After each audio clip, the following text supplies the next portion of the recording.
You're sitting in a house that cost more than your father made in a lifetime. 20-foot walls, surveillance cameras on every corner, armed guards at the gate, an armored SUV in the driveway, bulletproof glass, run-flat tires, the smell of expensive leather still fresh. You're a closet boss. You control an entire region. You generate $20 million a month. You have 200 men who would die on your order.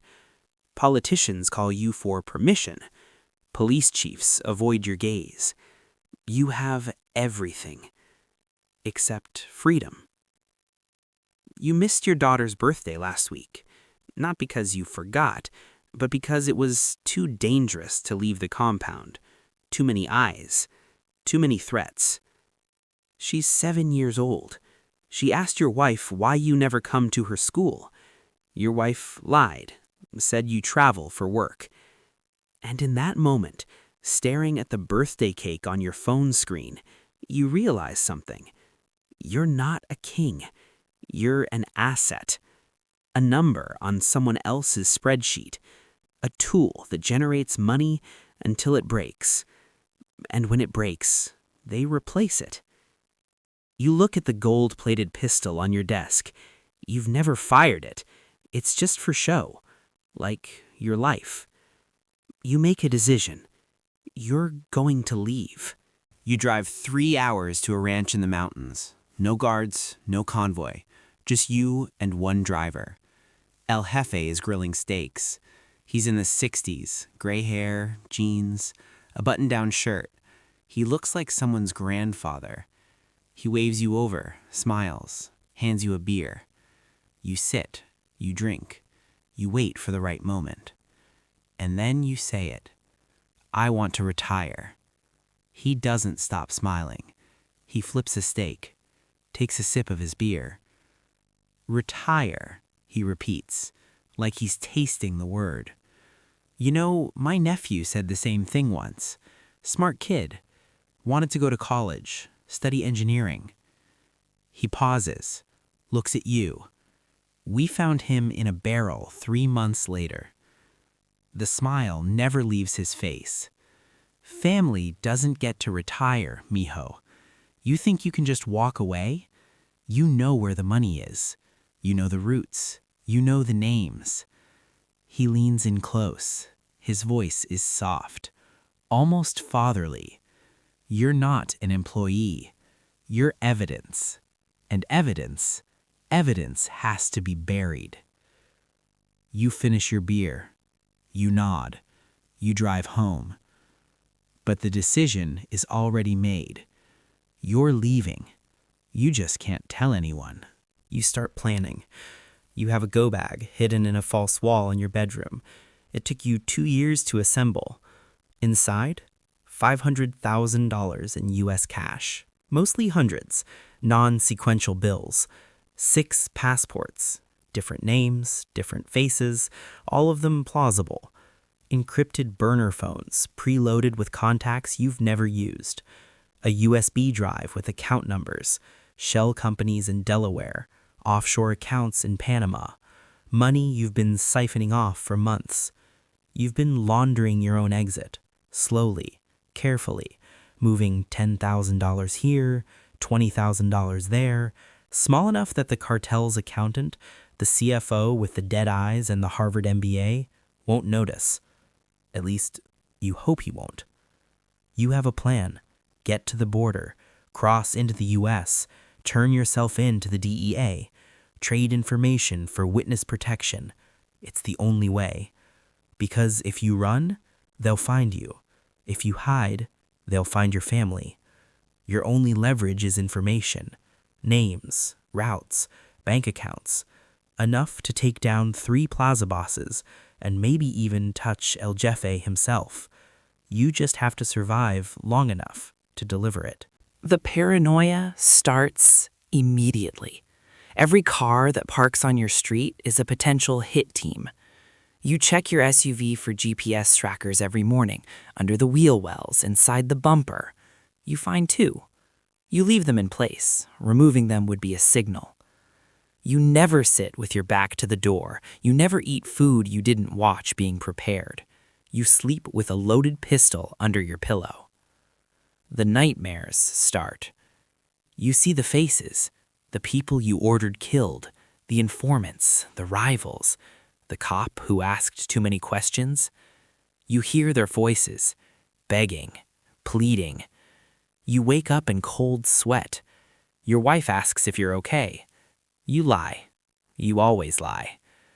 And then the reports start coming in. One of your lieutenants, a guy you've known for 10 years, gets pulled over by the federales.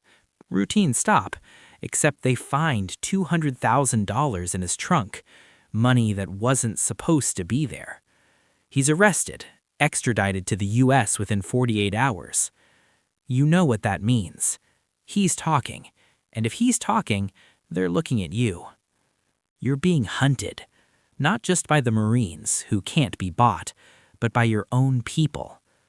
Because in the cartel, there's a rule. Replacement is permanent.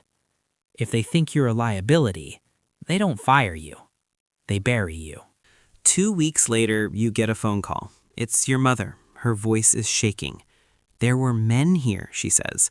"They sat in my kitchen. They drank tea. They were very polite." Your blood runs cold. What did they say? They said they hope you're taking care of yourself.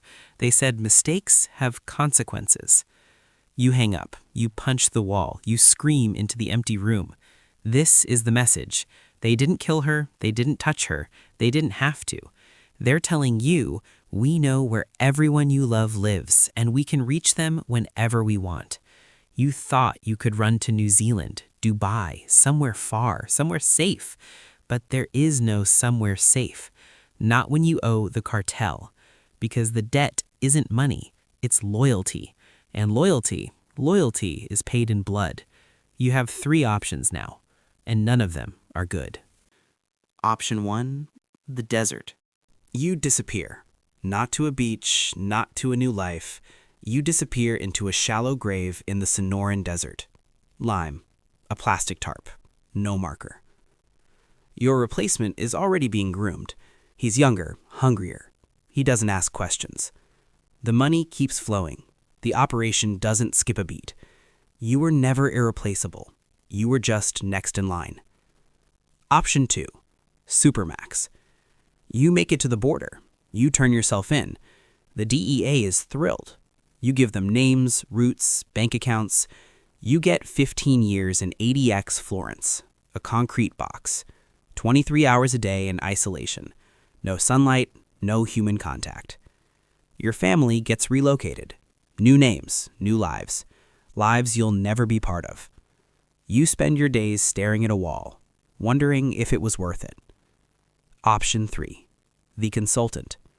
You cut a deal, not with the U.S., with a rival cartel or a foreign government. You become a consultant. You advise, you plan, you stay valuable.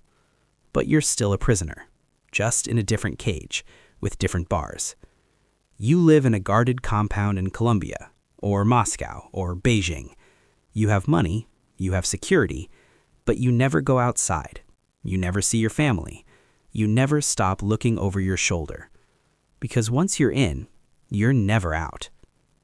You're back in your house, the 20-foot walls, the surveillance cameras, the armored SUV.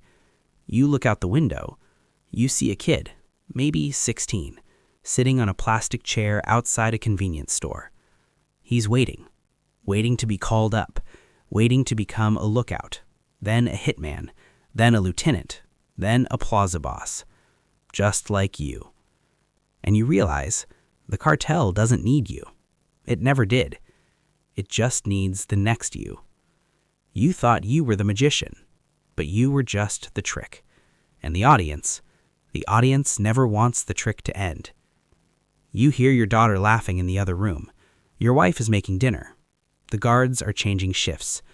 And you sit there, in your golden cage, wondering if you'll ever see the outside again. So, what's it like to try to leave the cartel? It's realizing you were never free to begin with. It's understanding that plata or plomo, silver or lead wasn't a choice. It was a life sentence.